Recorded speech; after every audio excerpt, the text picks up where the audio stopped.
전직을 했습니다. 정확하게 초봉이 5,800이었습니다. 연봉 5,800. 그 일도 재밌었어요.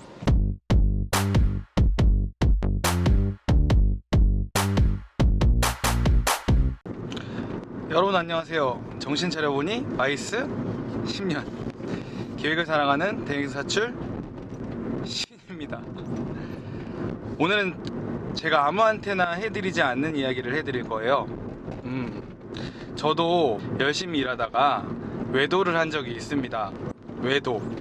그러니까 PCO 마이스 기획자의 일을 시작하고 나서 정말 다른 일을 한번 해볼까 라는 생각 때문에 다른 일을 했던 적이 있어요. 그 얘기를 해드릴 거예요. 3년 정도 지났을 때 처음에는 뭣도 모르고 시작해서 즐겁게 일을 했죠. 당연히 박봉 수준이 아니라 정말 이제 힘들었습니다. 처음에는 이제 월급이 정말 적었어요.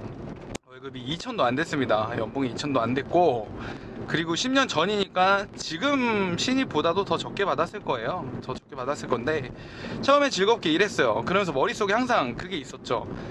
나는 돈 따라가는 사람이 아니야.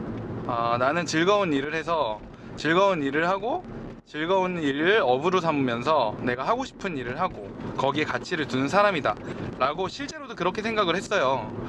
그런데 그게 1년, 2년, 3년 지나면서 이제 첫 번째로는 일단은 부모님이 이제 좀 싫어하게 돼요. 일을 시작하면 이제 취업이, 그 당시에도 취업은 어려웠어요. 취업이 되니까 부모님이 굉장히 좋아합니다.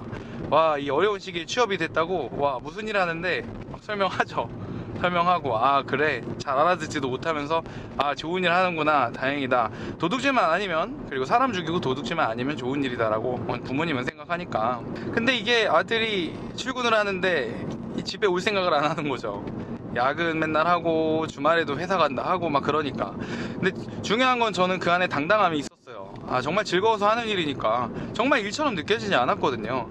근데 그게 1년, 2년, 3년 반복이 되다 보니까 걱정을 하기 시작하십니다. 그러면서 얘기를 하죠. 이제 너 얼마나 버냐?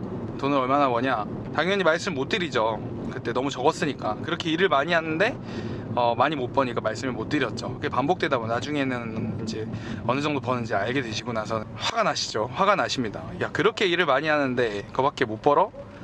너 그걸 해가지고 결혼하고 나서는 어떻게 살려고 해? 막 이런 얘기를 하신단 말이에요. 그런 얘기를 하시는데 아니라고, 나는 즐거운 일 하면서 먹고 살 거라고 얘기를 하면서 버텨요. 하지만 그 얘기를 들으면서, 그리고 실제로 한 1년이 지났을 때마다 그때 기억에 월급으로 해서 한 19만원 정도, 20만원 정도 올랐던 것 같아요. 그러면은 연봉으로 따졌을 때 대충 연봉이 한 300만원 정도 오르는 건가? 그 정도인가? 그 정도였던 것 같아요. 근데 그렇게 오르는 걸 보면서 이런 식으로면은 몇 년 뒤에 내가 얼마 벌겠구나 대충 생각을 해보니까 진짜 답이 안 나오는 거예요. 막연한 이제 마음속에 그건 있었죠. 회사가 정말 잘 나가는 회사로 내가 만들면 되겠지. 그러면은 나도 월급 많이 받고 하는 거겠지. 사실이니까. 하지만 부모님이 계속 그렇게 스트레스를 받으시고 저한테 스트레스를 주고 하니까 이 멘탈이 조금씩 흔들리기 시작을 합니다. 그러면서 정말 내가 이걸로 먹고 살 수 없는 건가? 이런 생각을 하게 돼요. 그래서 한 3년 정도가 됐을 때예요. 그때 생각했던 게 월급을 좀 올려달라고 얘기해보자. 분명 가능할 거야 라고 하면서 어떻게 고민을 얘기를 할까 하다가 기획자답게 하기로 했어요. 기획자답게 회사에다가 제안서를 썼습니다. 한 10페이지짜리 정도였어요. 제목이 29의 무슨 기획서 뭐 이런 거였어요. 근데 그 내용이 진짜 지금 봐도 웃긴 게, 지금도 제가 파일로 가지고 있는데 제가 정말 소중하게 생각하는 제안서입니다. 근데 내용이 보면은 원래는 뭐 회사의 매출을, 그리고 일을 얼만큼 잘하겠다라는 얘기가 있어야 이게 말이 되는 거잖아요. 월급 올려달라고 하면서. 근데 제 거기에 내용은 회사의 이직률을 떨어뜨리겠다 내가. 그리고 그 즐거운 회사 분위기를 만들겠다 내가, 막 이런 내용이었어요. 그런 얘기를 쭉 했는데, 물론 이제 그걸 해가지고 이래 하니까 제가 이런 상황인데 저는 이 일을 계속 하고 싶습니다. 부디 제 제안 내용을 보시고 저의 그 월급을 올려주십사 합니다 라고 메일을 보냈습니다. 당시에 대표님이랑 뭐 이사님이랑 막 보냈어요. 결과는 아쉬웠습니다. 결과는 아쉬워서 그 지금 상황이 그렇게 해줄 수는 없는 것 같다 이렇게 피드백을 이제 회신을 받았습니다. 그래서 그때부터 이제 여러 가지 생각을 했죠. 물론 이 일도 좋았지만 그 당시에는 29살 때였어요. 그때 이런 생각도 들었거든요. 이 일을 계속 그러면 나 앞으로 경력을 쌓아 올리면서 앞으로도 계속 이 일을 해야 될 수밖에 없겠구나. 더 늦기 전에 다른 일을 좀 해보자 라는 생각을 하게 됐어요. 그래서